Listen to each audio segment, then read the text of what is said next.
Saya Alfredo Siromena dari Program Studi Informatika Universitas Kristen Indonesia Maluku dengan mata kuliah Pengantar Teknik Informatika. Materi yang akan saya bawa adalah Teknik Informatika dari kalkulasi hingga komunikasi. Tanpa kita sadari, komputer telah berperan di masyarakat. Hal ini berlaku di negara maju maupun di negara yang sedang berkembang di Indonesia. Komputer sebenarnya tidak berbeda dengan produk teknologi lainnya seperti kereta api, pesawat terbang, mobil, televisi, dan lain sebagainya.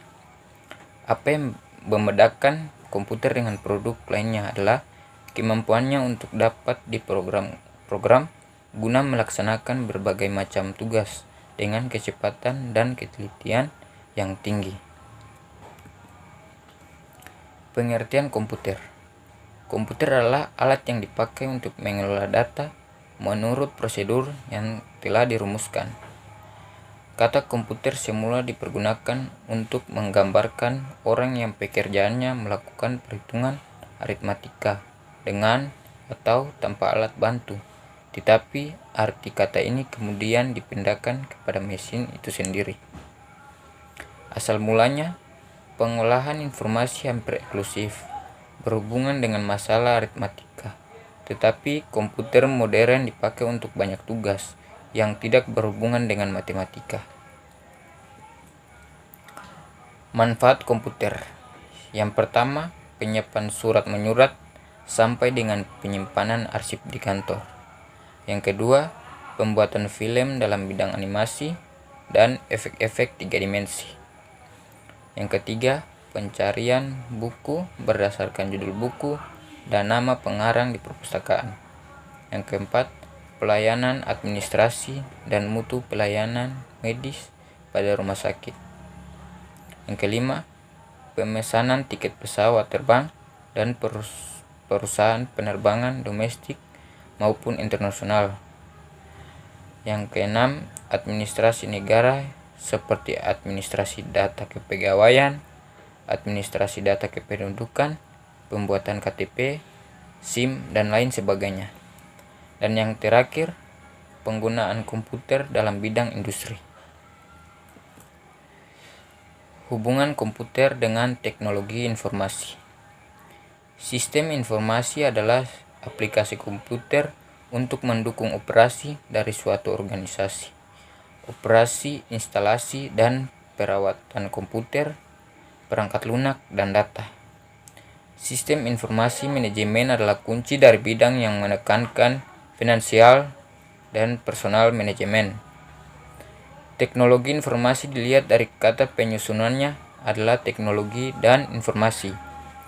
Secara mudahnya, teknologi informasi adalah hasil rekayasa manusia terhadap proses penyampaian informasi dari bagian pengirim ke penerima sehingga pengiriman informasi tersebut akan yang pertama lebih cepat, yang kedua lebih luas sebarannya, yang ketiga lebih lama penyimpanannya, yang keempat hubungannya yang sama-sama bergerak di bidang informasi. Hidup tanpa komputer. Ketergantungan manusia terhadap teknologi semakin tidak bisa dibantah. Itu bisa dilihat dari hasil survei baru yang disponsori Microsoft yang mengungkapkan bahwa 1 dari 4 warga Inggris mengklaim bahwa komputer mereka adalah barang yang paling tak tergantikan dalam hidup mereka. Sementara, seperti responden lainnya mengatakan bahwa mereka menggunakan komputer lebih dari 2 jam di malam hari, meskipun mereka juga telah memakainya sepanjang hari untuk keperluan pekerjaan. 1 dari 7 responden bahkan mengklaim bahwa salah satu cara ideal menghabiskan malam mereka adalah menjelajah dunia maya sambil menyesap segelas anggur. Lebih lanjut, jajak pendapat yang terhadap sekira 2000 respon dan ini pun mengungkapkan bahwa 14% warga Inggris menilai laptop mereka sebagai bagian dari aksesoris pakaian. Sedangkan 25% mengatakan bahwa komputer mereka lebih menggambarkan kepribadian mereka ketimbang pakaian. Arti PC bagi konsumen saat ini seperti nilai mobil di abad 20-an, papar ahli futurologi Dr. Rachel Lewis seperti dikutip Telegraph. Sekira 68% responden serta 78% responden berusia 18 hingga 24 tahun mengaku lebih suka memiliki PC ketimbang televisi. 6 dari 10 responden bahkan rela menukar perangkat audio mereka dengan perangkat berbasis komputer dalam kurun 3 tahun ke depan. Mesin proses informasi. Unit pengelola pusat atau CPU, Central Processing Unit, berperan untuk memproses perintah yang diberikan oleh pengguna komputer, mengelolanya bersama data-data yang ada di komputer. Unit atau peranti pemrosesan juga akan berkomunikasi dengan peranti input, output, dan stroke untuk melaksanakan instruksi yang saling terkait. Contoh sebuah CPU dalam kemasan ball grid array ditampilkan terbalik dengan menunjukkan kaki-kakinya. Dalam arsitektur von Neumann yang asli, yang menjelaskan sebuah unit aritmatika dan logika dan sebuah unit kontrol. Dalam komputer-komputer modern, kedua unit ini terletak dalam satu sirkuit terpadu, yang biasanya disebut CPU, Central Processing Unit. Unit aritmatika dan logika atau arithmetic logic adalah alat yang melakukan pelaksanaan dasar seperti pelaksanaan aritmatika, pelaksanaan logis and or not, dan pelaksanaan perbandingan, misalnya membandingkan isi sebanyak 2 slot untuk kesetaraan. Pada unit inilah dilakukan kerja yang sebenarnya. Unit kontrol menyimpan perintah saat ini yang dilakukan oleh komputer, memerintahkan ALU untuk melaksanakan DIN, mendapatkan kembali informasi yang diperlukan untuk melaksanakan perintah itu, dan memindahkan kembali hasil ke lokasi memori yang sesuai. Unit ini berfungsi mengontrol pembacaan instruksi program komputer. Klasifikasi komputer. Klasifikasi komputer terbagi atas 6, yaitu yang pertama, microcontroller. Microcontroller memiliki semua peralatan pokoknya sebagai sebuah komputer dalam satu chip. Peralatan tersebut diantaranya adalah pemroses atau processing, memori, input dan output. Kadangkala microcontroller ini beberapa chip digabungkan dalam satu papan rangkaian.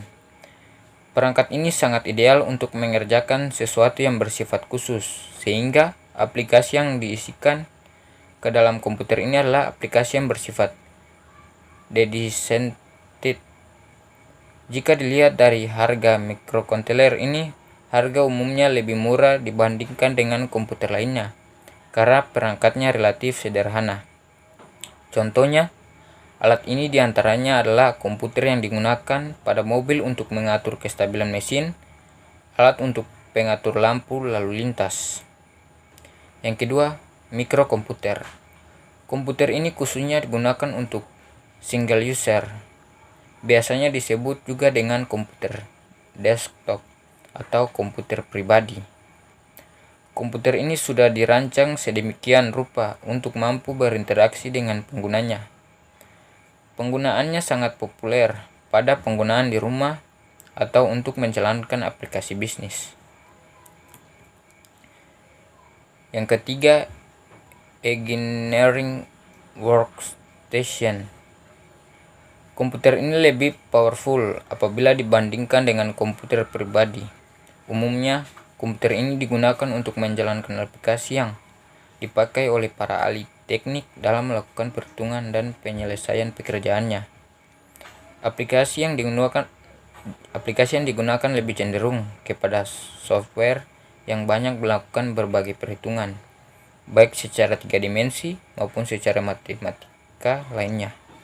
Contoh aplikasi yang digunakan untuk komputer golongan ini adalah CAD atau Computer Aided Design yang digunakan untuk melakukan perancangan gambar teknik. Yang keempat, mini komputer. Komputer ini umumnya digunakan untuk banyak pemakai pada saat yang bersamaan. Time shared ini artinya memungkinkan komputer tersebut untuk digunakan oleh beberapa pemakai sekaligus secara bersama-sama, dan komputer akan membagi-bagi waktunya bergantian untuk masing-masing pemakai.